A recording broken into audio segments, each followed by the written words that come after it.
I read to you from the book of Mark, the first chapter, starting in the 16th verse.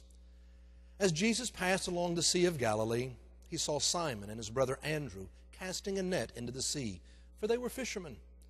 And Jesus said to them, "Follow me, and I will make you a fisher of men." And immediately they left their nets and followed him. As he went a little farther, he saw James, the son of Zebedee, and his brother John, who were in their boat mending the nets. Immediately he called them, and they left their father Zebedee in the boat with the hired men and followed him. This is the word of the Lord.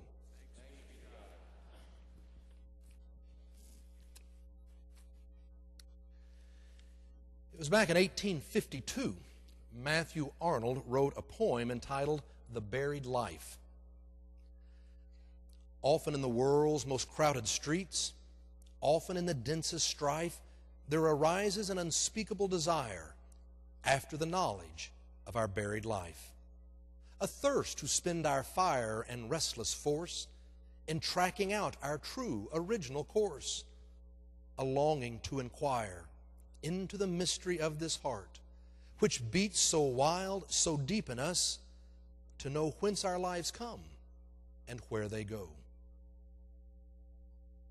Little did Matthew Arnold know, when he wrote that in 1852, that 150 years later, he was going to inspire 4 young men in Canada. They were in their 20s, Ben and Dave, Duncan and Johnny. 4 young men in their 20s, good friends in Canada, who read The Buried Life. And though they were in their 20s, they were already thinking, life is passing by. Life is moving on. Are we going to spend our life chasing trivial things, or are we going to chase our dreams? Are we going to do the things that really matter to us? Are we going to find the life buried within? And so they got inspired. And what they decided to do is they sat down, the 4 of them, and they made up a list of 100 things that they wanted to do before they died. A list of 100 things. And then they went out and they bought themselves a bus, an old bus. And they worked hard to fix up the bus. It was a purple bus. And they named it Penelope. And then these 4 guys started getting on this bus, and they'd go for 2 weeks. They'd go for 3 weeks. They'd go for a month. They'd travel somewhere, and they would start trying to do these things that they dreamed they'd do. They'd go do something and check it off the list. That's one of those 100 down we always wanted to do. But something happened as they first started. When they got started on one of their first trips, they came across a stranger, and this stranger they got to talking to and told him what he wanted to do in his life, his great dream, and they decided to help him. They helped him do the thing he dreamed of doing before he died. And in the end, they felt so good, it was so much fun helping him, that they came back and they redid their whole plan. What the plan became was, we're going to go out and we're going to try to do these 100 things we dream of doing before we die. But every time we check one off our list, we will then find a stranger. And we will ask them, what are they wanting to do before they die? And we'll try to get into their life and help them check it off of their list. I'm going to let Johnny tell you the way they felt about it. I think right off the bat, we learned that helping other people, well, it was just so much more lasting than crossing off something from our list. Everyone we met was completely random. We would just ask a complete stranger what they wanted to do before they died. And we would then kind of enter into their lives and help them and see them cross this thing off their list. It's just far more colorful than crossing anything off our list. They started having so much fun doing that. Now, they took themselves a video camera, and they'd been videoing all along as they went. And after they'd done this for about 3 years, they said, we got some good stuff here. And so they turned it into one of these reality TV shows entitled The Buried Life. The only interesting thing is you have to go on to MTV to see it. That's where it shows, is there on MTV. But it's been a huge success. 4 boys making sure they're checking it off the list and always helping somebody check it off their list. When I was reading about them, it made me think about one of my favorite movies, The Bucket List. What a great movie. Make your list of important things to do. And one of my favorite scenes was when you have Morgan Freeman and Jack Nicholson in front of the pyramids. And they're in front of the pyramids, and they're talking about life, and Morgan Freeman is speaking to Jack, and he says, you know, the Egyptians have a legend. When you die, you go before God, and God is going to ask you two questions. One, have you known great joy? And two, have you brought great joy to another? It really made me stop and think. Am I living a life of meaning? Am I living a life of passion? Have I known great joy? Have I brought great joy to another? Have I found the life buried within? That's why I liked our scripture lesson this night. I love that scripture lesson. It is short, but it is so important. Jesus is walking along the shore of the Sea of Galilee. And as he walks along, there he sees Peter and he sees Andrew, and he says, come, follow me. He goes on a little farther, and there he sees James and he sees John, and he says, come, follow me. Now, you know, when you read the Bible, it kind of sounds like he's walking along and suddenly he sees two strangers. Come, follow me. You need to know that's not what's happening here. We know very much that these four men, Peter and Andrew and James and John, they were good Jews. They were men of faith. They wanted to live lives of significance and meaning. And so Jesus was starting his ministry. They would have heard Jesus preach. They would have sat around a campfire talking about what he was saying. They knew something of this man. They already had some ideas about him.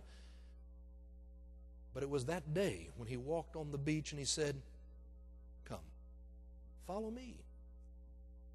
It would change their lives.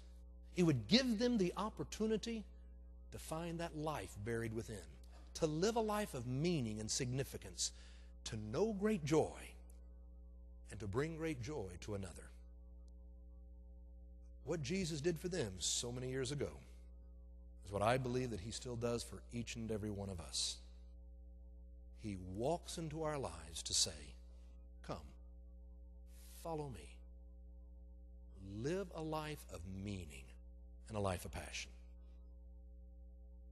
That's what I'm wanting us to think about tonight. I want us to stop and think about, how do we go about doing that? We can look at the scripture. I think there's three important things to see. First of all, it is Jesus who walks along the beach and he says, come. He gives them an opportunity that will change their life. Understand, it is God who gives the opportunity. You know, at St. Luke's, one of the things we do is we have what we call Dessert with Bob. We do it about every other month, and we do it on a Sunday afternoon, 2 to 4 o'clock, and we invite those people who've been visiting in the church to come back that afternoon and have dessert. I feel like it's a good way to get them back, feed them some good chocolate, and so we bring them on back down, and we spend 2 hours, and I talk about the church and our history and our life. Staff is there. They can meet staff. But you know, I had so many people ask, if I join this church, what am I supposed to do? I thought that was a fair question. So we made up a list. 6 things that if you join St. Luke's, we're going to ask you to do. And I go through that list. Number 1, it says, as a disciple of Jesus Christ, I commit, first, to having a daily devotional life. Number 2, I will be open to God's leadership in my life and new ideas. You see, I believe that if you and I take seriously a devotional life, every day taking time to read, to pray, to listen, God will speak. In those ways that you don't anticipate and expect, God comes and he will open doors. And if you are open to new ideas, if you're open to do something different and new, those opportunities come and you can lead a life of meaning and significance. You can find the buried life within. It will happen. To the disciples he said, come, follow me. To each one of us he says, will you come and will you follow me? That's not just something he said to the disciples. You look at his ministry. Jesus did that all his ministry. To a man who was lying beside the pool in Bethsaida, 38 years waiting to get into the water, but when it had been disturbed, hadn't been in to get in first. And Jesus came along and he said, do you want to be healed? Oh, I want to, but I can't get in the water first. No. Don't give me the excuses. I ask you, do you want to be healed? Do you want new life? To a woman at the well. She had been married 7 times. She didn't have friends. She was an outcast in the community. Sitting at the well, he sat down and said, I'm going to offer you living water. Do you want a new life? To a small tax collector who was shunned by the community, he climbed up in a tree and Jesus stopped and said, come down. If you want, I'll have dinner with you today. Do you want a new life? It is the offer to each and every one of us. I told you the very first time I was here all about Floyd Little. What a great, great story. But you know, when I was watching that induction into the NFL Football Hall of Fame, there was another wonderful induction that day, 2 outstanding, and the other one was a man named Dick LeBeau. I don't know if you watched it. Dick LeBeau, if you're a football fan, you know who he is. The Steeler man right back over here, Dick LeBeau. He was being inducted into the Hall of Fame. He had played with the Detroit Lions for 14 years, and now he's been a coach in the NFL for 39 years. He is now 74 years old. He is still the defensive coordinator for the Pittsburgh Steelers. Now, a lot of people would be saying, Dick LeBeau, what are you doing? I mean, you're too old. You know, you're going to have slowed down. Ideas have changed. How can you do this? Well, he led them back to the Super Bowl this year. He's led them to another Super Bowl, 74 years old. Well, Dick LeBeau was being inducted into this NFL Football Hall of Fame. And I mean, he gave a speech that I thought was just outstanding. And when he came to the end of it, I want to read you what he had to say. He looked at it and he said, you know, life is for living, folks. Don't let a number be anything but a number. Don't let someone tell you that you're too old to do this or you're too old to do that. Stay in life. Life is a gift. Life is a joy. So don't drop out of it.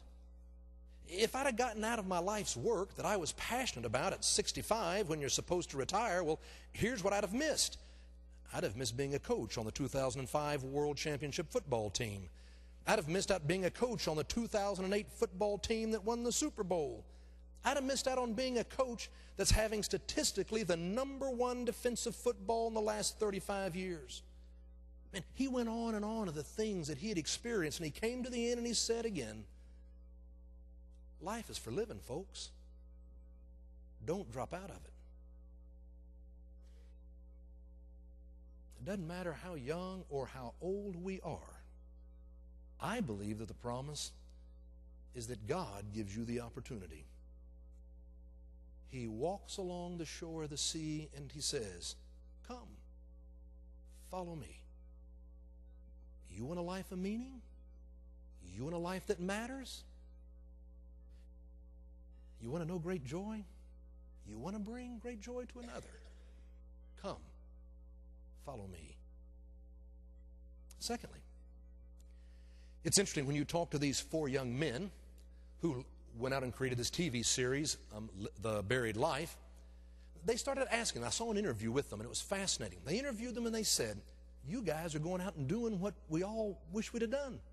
Made a list of the top 100 things we want to do, and you're checking them off. And now you're helping other people check it off their list. That is so very impressive. Tell us, why do you find most people don't do that? Why do you find most people aren't checking things off their list and doing the thing they've dreamed about doing? And these 4 guys said, very simple. #1 reason, fear. Fear of failing and the fear of what other people will think. Now, can you imagine these disciples? They've been fishermen.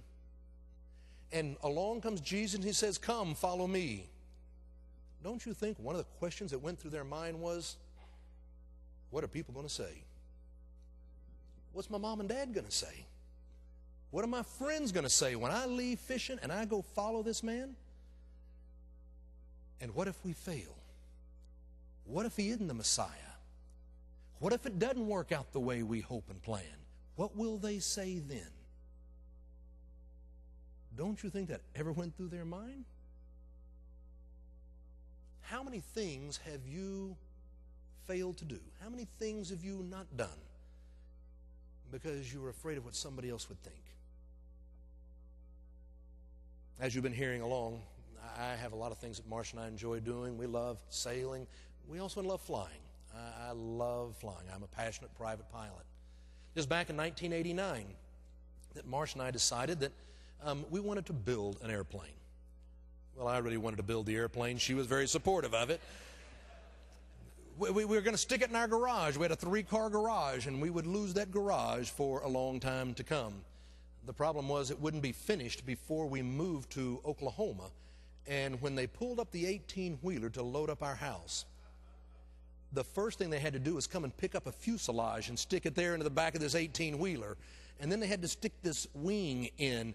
And then they packed all the furniture, the other stuff around, the important stuff already on that 18-wheeler to move up here to Oklahoma. And got the plane in 1989. They said it'd take about 2 years to build. It took 9. They lied.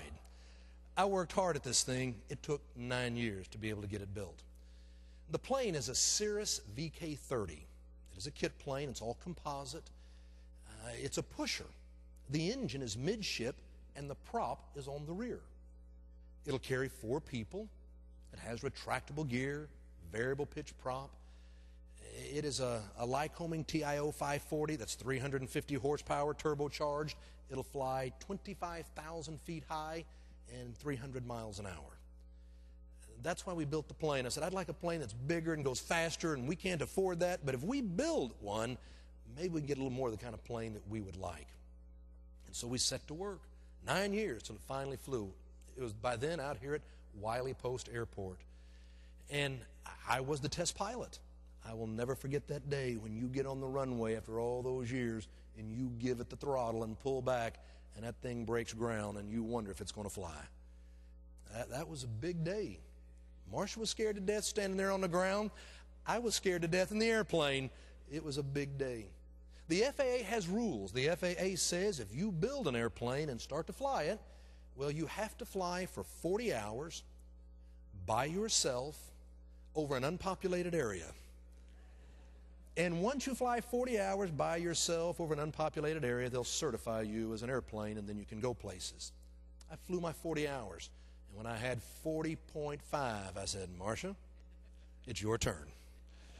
She was my first passenger in the plane, and we went up and flew.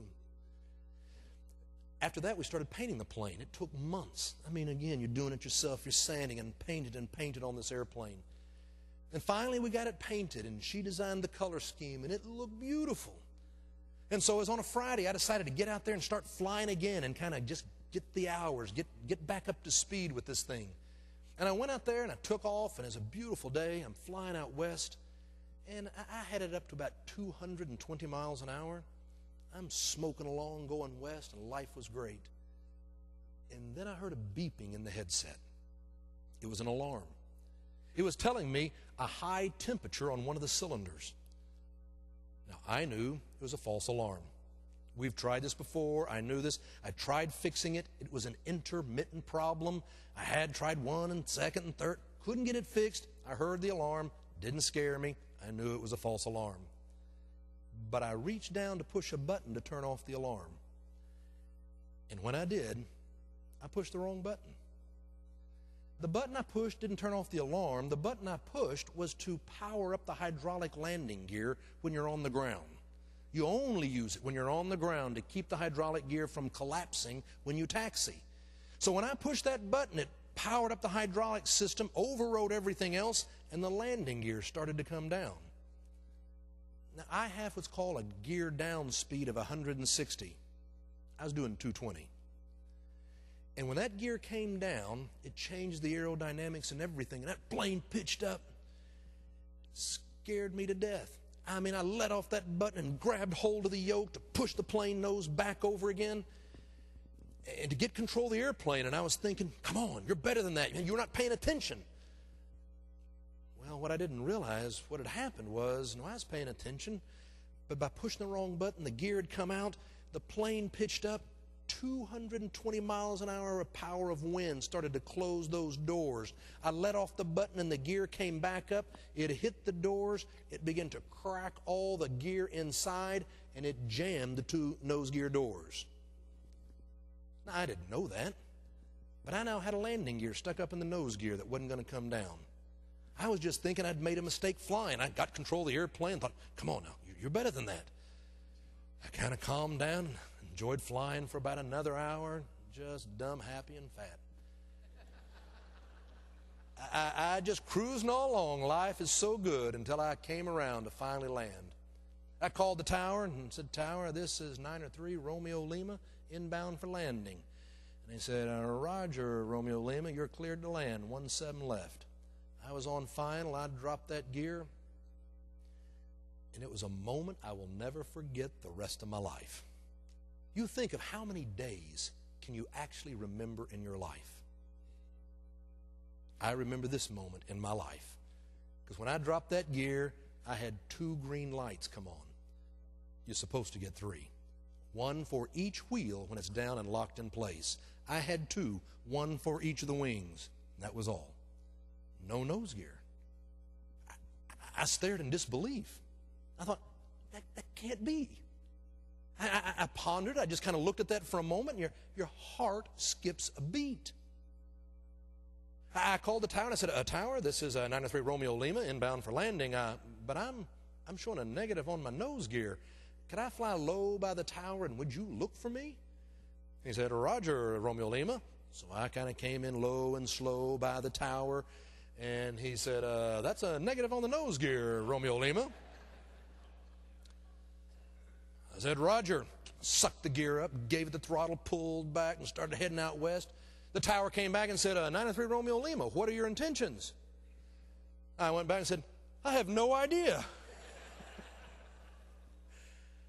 I had no idea. I mean, it's one of those moments in life, you are seized by fear. Panic. I'm cruising along. I've slowed it down to 160. You want to get out on the side of the road and think about this, kind of stop this thing. There's no stopping. You got to keep flying 160 miles an hour some direction and start thinking. It just scared me to death. I kept cycling the gear. I tried the emergency pump down handle. Nothing seemed to work. I was praying, and I said, oh God, please give me wisdom. Oh God, please give me strength. And by the way, oh God, right now I'd take a miracle. I need that nose gear. Now, you learn a lot about yourself when you find yourself in a moment of panic and crisis.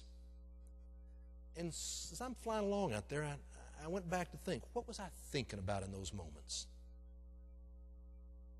Oklahoma City is the only city in America that has 2 airports named after 2 men killed in the same plane crash.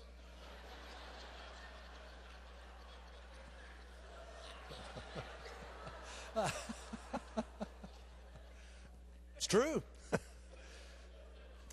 I got to tell you, wasn't thinking about that. That's not a good thing to think about at that moment. I wasn't thinking about another man who had built a Cirrus VK-30 just like me, and he had a landing gear problem, only it was under the wing. And when he came in to land in a field softly, that wing dropped down and got caught, and the plane began to cartwheel and came apart, and he died. I didn't think about that. I'll be honest. I'm flying up there with this airplane knowing I'm going to have to crash this thing somewhere, and I am not thinking about dying. What I was thinking was, what is everybody going to say when I crash this airplane? What are people going to think when they hear that I've crashed this airplane? Because you see, I'd been hearing it for 9 years. For 9 years they'd been telling me, Bob, you're a preacher.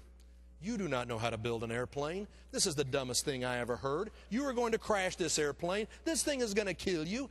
I'd heard it for 9 years. And now I was about to prove them right. I kept thinking, what's everybody going to say? Now, I know I'm not alone in this. I'm not the only person to feel this way. When I was down in Houston, I had a chance to get to know many of the astronauts. I got to know Dr. Berry, who was the flight surgeon for the original 7 astronauts. His son was a member of our church, became chairman of the board. He too was a flight surgeon for NASA. They had a Christmas party and they invited me, and that year they also invited Alan Shepard. And I got to visit with Alan Shepard that night about the first man for America in space and landing on the moon. He wanted to talk about airplanes.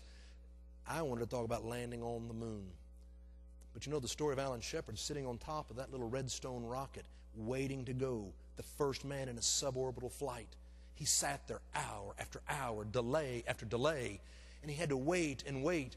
And after the whole flight was over, reporters said, when you were sitting on that Redstone rocket, waiting to go into space, were you praying, oh God, keep me safe? And Alan Shepard said, no. I was praying, oh God, don't let me screw this up. Greater than a fear of dying? What are other people going to think? I kept thinking, how can I crash this plane where nobody knows? So help me, I really was.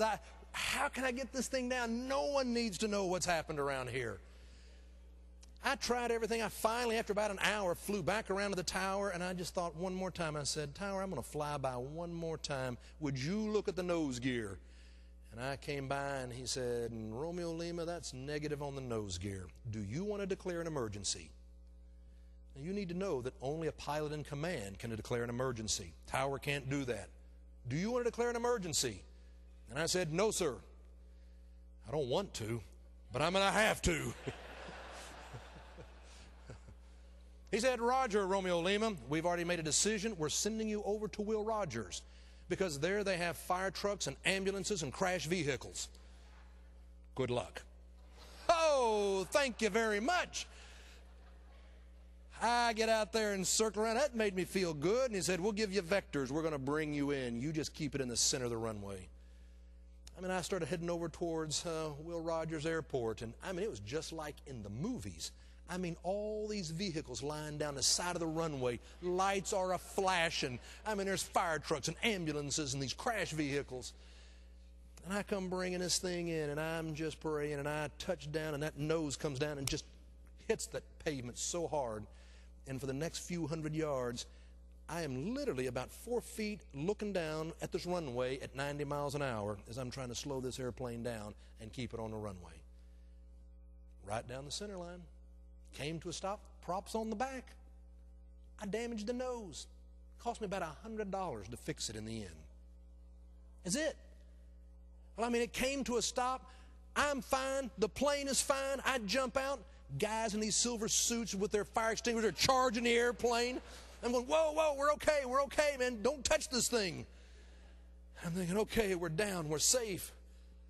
And then I looked up, and there were 3 news helicopters flying overhead.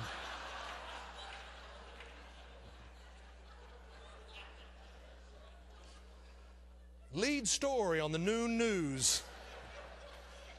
Pastor crashes experimental airplane and shuts down Will Rogers Airport. Phone was ringing off the wall at the church. Everybody knew. How many things do we not do because we're afraid we may fail and somebody may find out about it? You know what the disciples discovered was, as they followed Jesus, they had great success and they had some big failures. And when they succeeded and did well, Jesus praised them and Jesus loved them. And when they failed and they ran away and they hid and they denied him, Jesus still loved them and he forgave them. The one thing that never changed was his love towards them. So if you know that even if you fail, Christ is still going to love you, then why do you have to worry what anybody else is going to think? The disciples discovered Jesus wasn't asking them to be successful. He asked them to be faithful and to try. I think the promise to all of us is Christ comes. And if you're willing to open your heart and your mind, he will speak to you. He will give you opportunities. you don't have to worry what other people are going to think, because God is still going to love you. That is the promise. So the third thing. The third thing is simply, Jesus gave the opportunity, but the disciples had to decide to go. That's the reality of life. Come, follow me. That's all that Jesus could do. It was now up to the disciples, to Peter, Andrew, James, John. Will we go? We've been given the opportunity. Will we go? Several years back, I was asked to come give the baccalaureate sermon there at Oklahoma City University. And it was going to be a very special morning, and I was anxious to go. And right before I went, the phone rang, and it was a family in our church. And it was Jim Harlow. Jim Harlow was the CEO of OG&E. He was a member of St. Luke's. He and his wife, Jane, wonderful people. Jim was 62 years old. He had been feeling a little under the weather. He had been feeling like he kind of had the flu. It went out a bad flu. Still was going to work, just didn't feel quite in sync. And after feeling this way a week or two, he decided to get it checked out. And he went to the doctor and had him check it out. And the doctor said, you don't have flu. You have pancreatic cancer. And you have about 4 weeks to live. And he was calling saying, could you come by and visit with Jane and me? So I went to OCU, and I stood up to talk to all these young people about your dreams. Live your life. Go live fully. Knowing that as soon as I got through, I was driving to Jim and Jane's house to go talk about what it means to die at 62 years old. I came in and sat down, and we talked for a couple of hours about life, death, life after death. We just talked. And after a couple of hours, it was time for me to go. And it was Jim who followed me out to the car. Jane stayed inside, but Jim followed out to the car, and we were talking. And as we walked out towards the car, he said, you know, Bob, my doctors and all my friends have been saying, Jim, if there's some place you've always dreamed about going, go now. You got to go now. And he was thoughtful for a moment. Then he said, but you know, when Jane and I were young and we didn't have any money, we went. And when we got older and we had money, but we didn't have time, we went. And so now when the end has come, I have nowhere I need to run.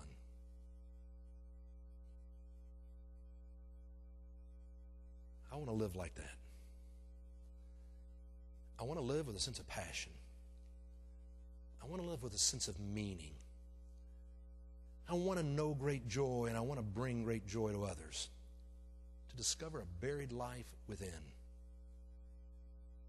And that means God gives us an opportunity. Come, follow me. Don't wonder where you will fail or what other people will think. It is your opportunity to seize that moment now. Come, follow me. I have one last story, and I'll be through. One of my favorite stories is about a man named Larry Walters. And I love the story because Larry Walters had a love for flying too. He loved to fly. Problem was, he didn't get to fly because he was a truck driver. He worked long hours. He was often gone. He didn't make a lot of money. Flying lessons were expensive, and so he loved flying. He just always looked at airplanes. It was his passion. He lived out in Los Angeles, California. And the good news was his home was right on the flight path inbound to Los Angeles International Airport. So whenever Larry was at home, he'd go out in his backyard, and he had himself one of those aluminum lawn chairs. You remember those? I can remember back to those. Nice silver aluminum lawn chair, the nice webbing that weaves and kind of gets onto the side, you know. We all had them. Well, he had his aluminum lawn chair sitting out in his backyard, and he would sit there and he'd watch these jets flying on into LAX. And he dreamed of flying. And then finally one day, Larry thought, I got to do something about this. And what he decided he was going to do, he was going to go out and get himself 46 helium weather balloons. And he was going to come back and tie them on to his aluminum lawn chair. And what his hope was that it would be enough to be able to get him up off the ground. maybe get him up to about 100 feet, and then he hoped to kind of be able to circle on around the neighborhood for a while and just be able to fly in his aluminum lawn chair and experience life from looking up high. It was a great idea. So he went out and he got himself 46 helium weather balloons. He then went inside to make himself a peanut butter and jelly sandwich and some Diet Cokes. I mean, he wanted an in-flight meal. He didn't just want peanuts on this flight. He wanted something more. He was going to be up there a little while. So he made the peanut butter and jelly. He got himself some Diet Coke, came back out, tethered that thing to the ground, put on those helium weather balloons, got all set, had himself a BB gun, and he was ready to go. He cut those tethers, and the good news was he started to rise up. It actually worked. The only bad thing was it didn't go 100 feet. He shot up to 11,000 feet. Straight into the approach corridor into Los Angeles International Airport. Before he knew it, Larry was flying in his lawn chair right up there with those 747s. Here came these jets flying into LAX, and the pilots were looking out the front. Do you see a guy in a lawn chair out there? I hadn't been drinking. No. I don't see anybody in a lawn chair out there. Can you imagine how you'd have felt back in the back of the airplane? You've made this long flight out to L.A. You're kind of looking at your little window because you're getting close. Honey, I think I just saw a guy in a lawn chair out there. It was amazing. The pilots were radioing down. We see a guy in a lawn chair. The guy in the tower, they're looking at their little radar. They're going, we see a blip out there. Where did that thing come from? Everybody knew he was there. Good news was, Larry got out that BB gun. Bang, bang, bang, bang. It was to shoot out the balloons. That's what he brought the BB gun for, shoot out the balloons. And he starts shooting out the balloons, and sure enough, he starts to come down in a very controlled way. And he comes all the way down, and he lands safe and sound. And when he lands, there's a lot of people there to meet him.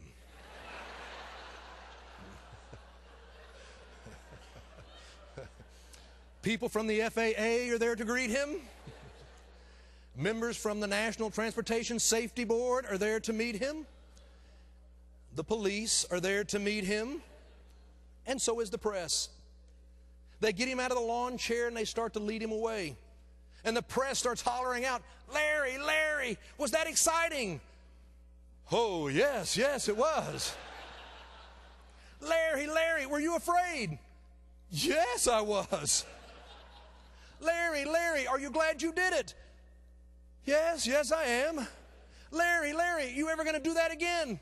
No, I'm not going to do it again. And then one last reporter hollered out, Larry, Larry, why did you do it? And Larry Walters stopped, and he turned around and he looked at him and said, well, you can't just sit there forever, you know.